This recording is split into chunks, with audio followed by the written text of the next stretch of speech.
They're constantly monitored by facial recognition cameras that are able to instantly put a face to a name. Now, the Chinese are also ranked, given a mark out of a possible 950 points. A score in the 700s is considered good. Around the 500 mark is not. For now, the number is a sort of bank credit rating, keeping track of everyone's spending habits. I think being ranked is a good thing. A society has to have rules. It forces us to be well-behaved. It may seem scary, but it's just like that here. We're used to it, and anyway, we don't have a choice. But in an effort to keep all of its subjects in line, Beijing is taking the system a step further in 2020. It's aggregating data gathered by banks, private companies, and the state to rate if someone's a good or bad citizen.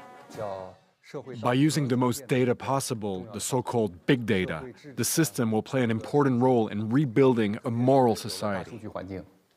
The state will go over every detail of a person's life with a fine-tooth comb.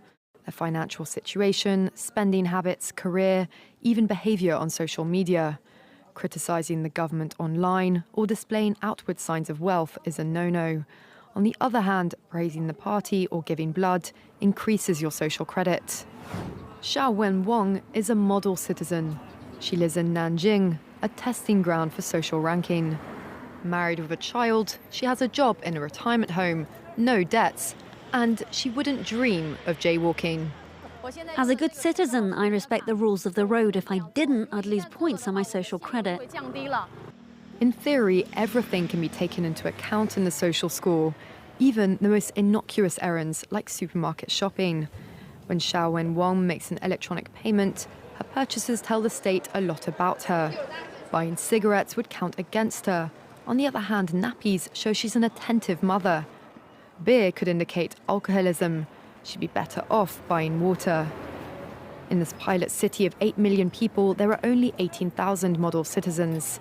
For Xiao Wenwang, there are perks to be had, such as paying half price for the bus. I get discounts for all public services, even at museums. And the library is free for me, thanks to my score. A good score brings benefits, but people with low scores lose rights. The cinema names and shames people considered untrustworthy, plastering their details, even their addresses, across big screens. It's a matter of principle. Those people have to be condemned. Those people aren't honest, so they have to pay the price. It's only right to pay your debts. You have to blacklist those that don't. The Supreme Court has created a blacklist for so-called bad citizens, those whose ratings have dropped to 0. On it are companies, but also 23 million people to date. Among them is this journalist Liu Hu. He got a little too close to uncovering corruption among high-profile party members. After being sued for defamation by the subject of a story he'd written, he was blacklisted. But he only realized when he tried to buy a train ticket and was told he was banned from traveling. That tells me I'm still on the blacklist.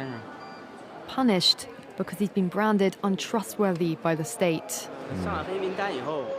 Once you're blacklisted, you can no longer get a bank loan, start a business, buy an apartment, or even send your children to a private school.